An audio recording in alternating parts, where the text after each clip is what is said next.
Hello students, class 5th। आज हम आपकी हिंदी पुस्तक वाणी से पाठ 8 एक दिन की बादशाहत पढ़ेंगे। स्टूडेंट्स, क्लास 5th, आज हम आपकी हिंदी की किताब वाणी से पाठ 8 एक दिन की बादशाहत पढ़ेंगे। आरिफ सलीम, चलो फौरन सो जाओ। आरिफ और सलीम नाम के दो बच्चे हैं जिनको उनकी अम्मी कहती हैं। अम्मी की आवाज़ ऐन उस वक्त आती थी जब वे दोस्तों के साथ बैठे कव्वाली गा रहे होते थे या फिर सुबह बड़े मज़े से आइसक्रीम खाने के सपने देख रहे होते थे। सोते सोते वो आइसक्रीम के सपने देखते थे, तभी उनकी अम्मी की आवाज़ आती थी, आरिफ सलीम चलो फ़ौरन सो जाओ। वे झिंझोड़ कर जगा देती, जल्दी उठो स्कूल का वक्त हो गया। दोनों की मुसीबत में जान थी, मतलब दोनों को ऐसा लगता था बहुत परेशानी है हमें। हर वक्त पाबंदी, हर वक्त तकरार, मतलब झगड़े। हमारी अपनी मर्जी से चूं भी ना कर सकते थे। वे दोनों अपनी मर्जी उनकी नहीं चलती थी घर में। कभी आरिफ के गाने का मूड होता तो भाईजान डांटते, चुप होता है या नहीं, हर वक्त मेंढक की तरह टर्राए जा रहा। यदि वह कभी आरिफ गाने का मूड करता तो उसके जो बड़े भाई थे वो उसे डांट कर चुप करा देते थे। बाहर जाओ तो अम्मी पूछती बाहर क्यों गए, अंदर रहते हो तो दादी चिल्लाती हाय मेरा दिमाग फटा जा रहा है शोर के मारे। अरे रजिया, ज़रा इन बच्चों को बाहर हाँक दे, जैसे बच्चे ना हुए मुर्गी के चूजे हो गए। जैसे मुर्गी के बच्चे होते हैं ना, उनको बाहर हाँकना मतलब बाहर भगा देना। उसी प्रकार से उनकी दादी उनको चिल्लाती, रजिया से कहती इन बच्चों को जो शोर मचा रहे बाहर हाँक दो, यानी बाहर भगा दो। दोनों घंटों बैठकर इस पाबंदियों से बच निकलने की तरकीबें सोचा करते।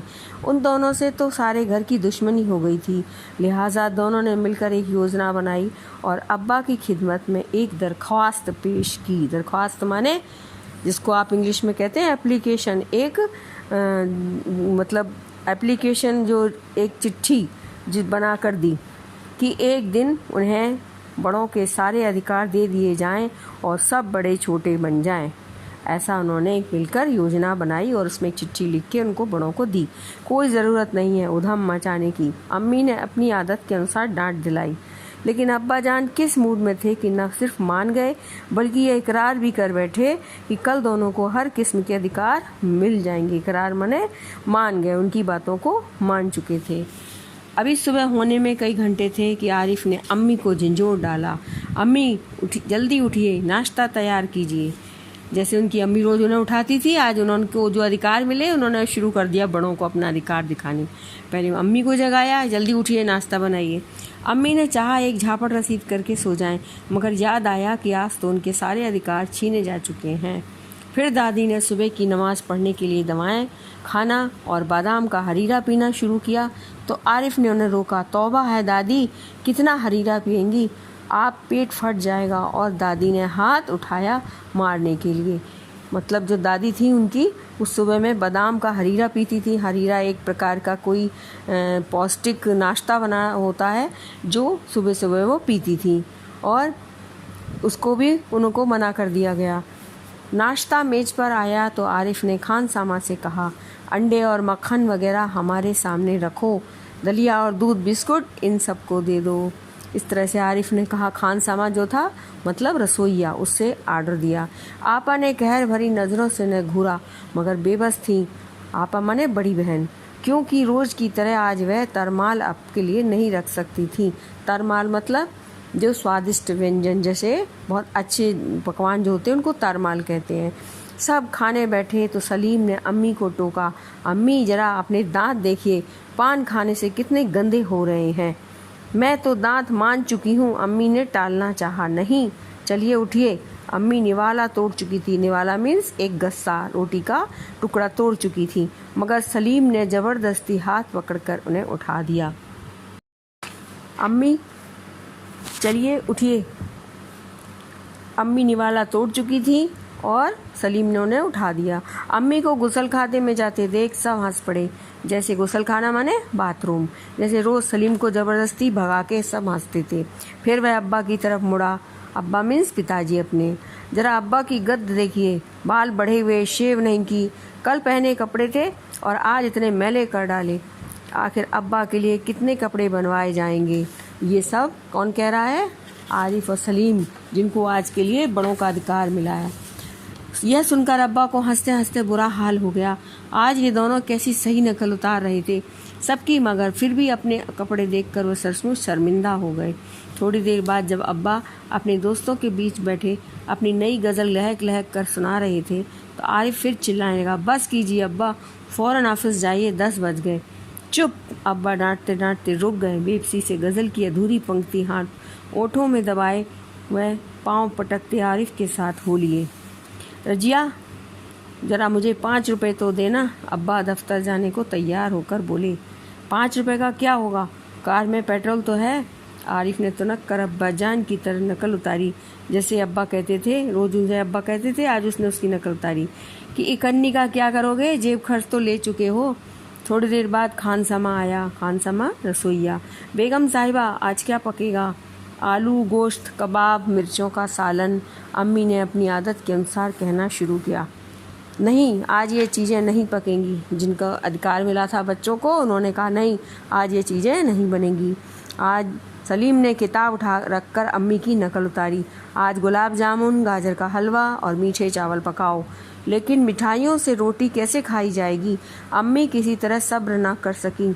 जैसे हम रोज़ सिर्फ मिर्चों के सालन से खाते हैं। बच्चे बोले, जैसे कि आप रोज़ हमें मिर्चों का सालन खिलाती हो ना, उसी तरह खाइए। दोनों ने एक साथ कहा। दूसरी तरफ दादी किसी से तू तू मैं कर किए जा रही थी। ओफो, दादी तो शोर के मारे दिमाग पिघलाए दे रही हैं। जो दादी थी, किसी से उनका बहसबाजी हो रही थी तो वह जोर जोर से शोर हो रहा था। दोनों ने उनसे कहा आपस में कि दादी तो शोर कर रही हैं। आरिफ ने दादी की तरफ दोनों हाथों से मैं ले सिर थाम लिया। दादी की तरफ देखा और अपना सिर जो है हाथों में थाम कर कहा। इतना सुनते ही दादी ने चीखना चिल्लाना शुरू कर दिया कि आज ये लड़के मेरे पीछे पर पंजे फैल झाड़ के पड़ गए। मगर अब्बा के समझाने पर खून का घूंट पीकर वो रह गई। अब्बा ने उनको ये समझाया दादी को कि आज बच्चों का अधिकार है, इसलिए आज कुछ नहीं बोलना, जो ये कहेंगे वही घर में होगा। कॉलेज का वक्त हो गया तो भाईजान अपनी सफ़ेद कमीज को आरिफ सलीम से बच कर दालान में आए। अम्मी, शाम को देर से आऊँगा, दोस्तों के साथ फिल्म देखने जा रहा हूँ। खबरदार, आरिफ ने आंखें निकाल कर उन्हें धमकाया। कोई ज़रूरत नहीं फिल्म देखने की, इम्तहान करीब हैं और हर वक्त सैर सपाटों में गुम रहते हैं आप। पहले तो भाईजान एक करारा हाथ मारने लपके, फिर कुछ सोचकर मुस्करा पड़े। लेकिन हुजूरो आली, दोस्तों के साथ खाकसार फिल्म देखने की क्या बात पक्की कर चुके हैं, इसलिए इजाज़त देने की मेहरबानी की जाए। उन्होंने हाथ जोड़ के कहा। बना करे, बस मैंने एक बार कह दिया, उसने लापरवाही से कहा और सोफे पर दराज होकर अखबार देखने लगा। उसी वक्त आपा भी अपने कमरे से निकली। एक निहायत भारी साड़ी में लचकती लटकती बड़े ठाठ से कॉलेज जा रही थी। आपा, सलीम ने बड़े गौर से आपा का मुआयना किया। इतनी भारी साड़ी क्यों पहनी? शाम तक गारत हो जाएगी। गारत मने खराब हो जाएगी। इस साड़ी को बदल कर जाइए। आज वह सफ़ेद वायल की साड़ी पहनना। अच्छा, बहुत दे चुके हुक्म। आपा चिढ़ गईं। हमारे कॉलेज में आज फंक्शन है। उन्होंने साड़ी की शिकनें दुरुस्त की, साड़ी पर जो सिलवटें आ गई थी उसको ठीक किया और ऐसा करते हुए उन्होंने कहा बच्चों से कि आज हमारे कॉलेज में फंक्शन है, इसलिए हमने भारी साड़ी पहनी है। हुआ करे, मैं क्या कह रहा हूँ सुना नहीं? अपनी इतनी अच्छी नकल देखकर आपा शर्मिंदा हो गई। बच्चे जो थे बड़ों की नकल करके उन्हें ऑर्डर दे रहे थे।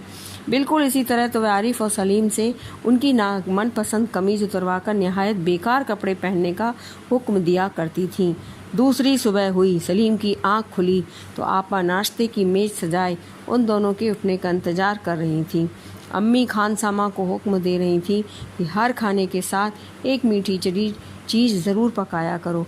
अंदर आरिफ के गाने के साथ भाईजान मेज पर तबला बजा रहे थे और अब्बा सलीम से कह रहे थे, स्कूल जाते वक्त एक चवन्नी जेब में डाल लिया करो, क्या हर्ज है।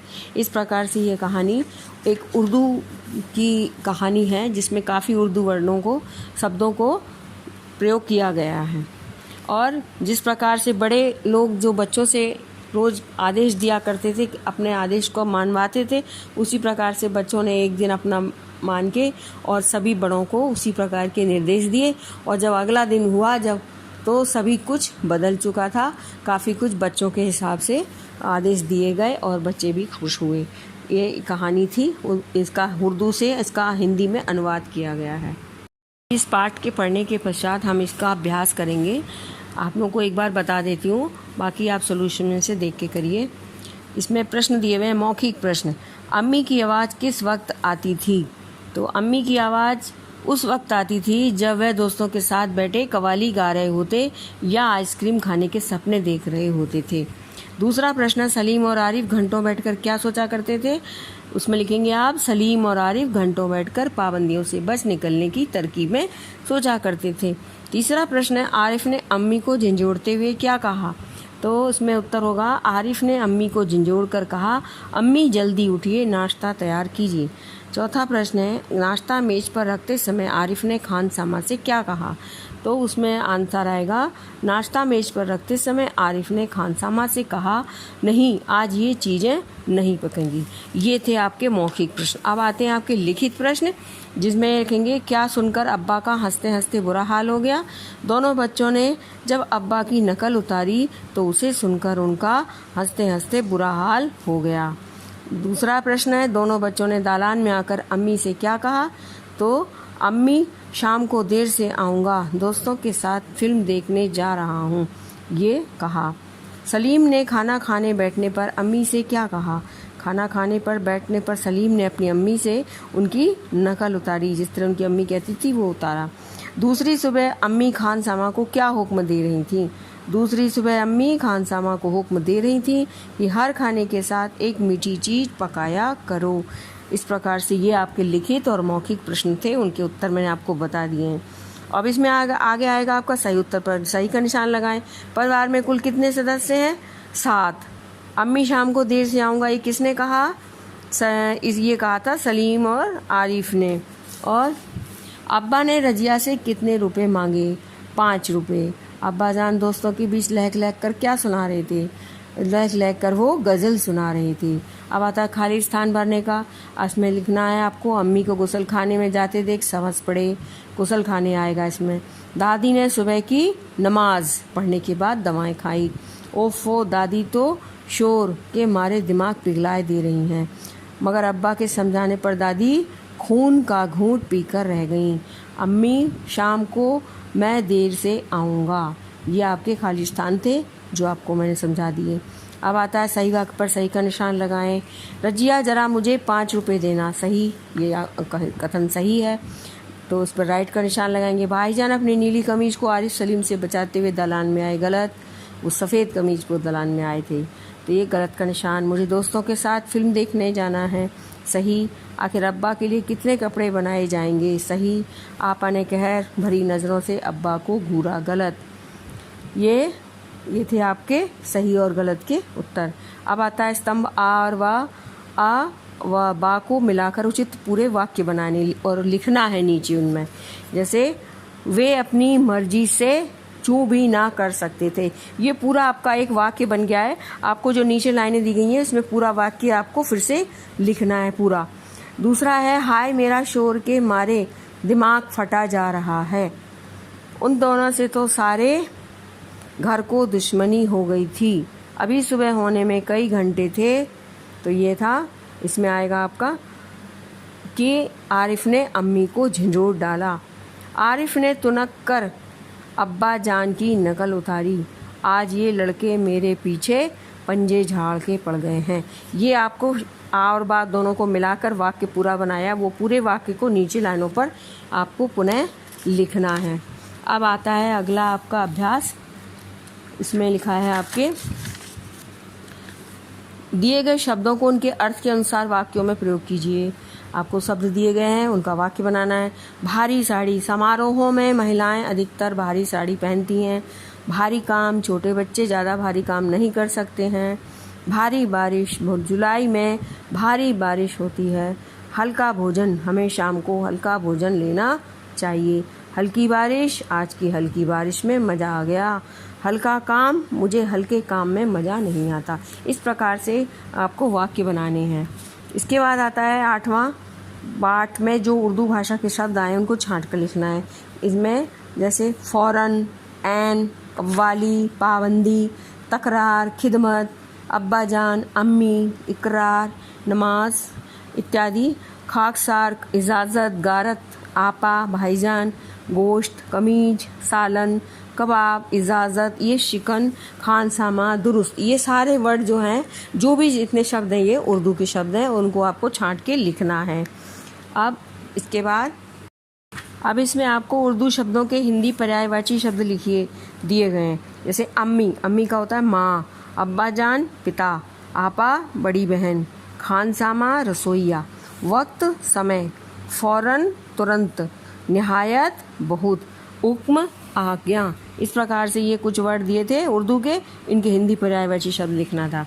इसके बाद आता है आपका दिए गए वाक्यों को उचित क्रिया द्वारा भरकर पूरे कीजिए। 10वां अभ्यास, इसमें आपको उचित क्रिया लिखनी है। जैसे सलीम ने किताब रखकर अम्मी की नकल उतारी। जैसे हम रोज़ सिर्फ मिर्चों के सालन से खाते हैं। अम्मी शाम को मैं देर से आऊँगा।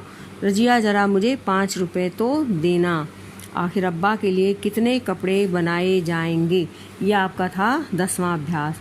इस प्रकार से अब आपको आगे जो है तरमाल, उत्साह जो लास्ट में दे रखा है उसमें लिखा हुआ तरमाल। तरमाल आपके लिए किस आज जो है तरमाल अपने लिए न रख सकती थी। कहानी में किन किन चीज़ों को तरमाल कहा गया है। जैसे अंडे, मक्खन, इन चीज़ों के अलावा किन किन चीज़ों को तरमाल कहा जा सकता है। गोश्त, कबाब, गुलाब जामुन, मीठे चावल, गाजर का हलवा इत्यादि। कुछ ऐसी चीज़ों के नाम भी बताओ जो तुम्हें तरमाल नहीं लगती। खिचड़ी, दलिया, मूंग की दाल इत्यादि, ये सब क्या है, तरमाल नहीं कहलाते। और जो चीज़ तरमाल नहीं लगती उन्हें आप क्या नाम देना चाहेंगे, बेहतर माल, अच्छा माल कहना चाहेंगे। बस ये आपको करनी थी। आपको सारी एक्सरसाइज हैं जो अभ्यास आपको किताब में करनी है।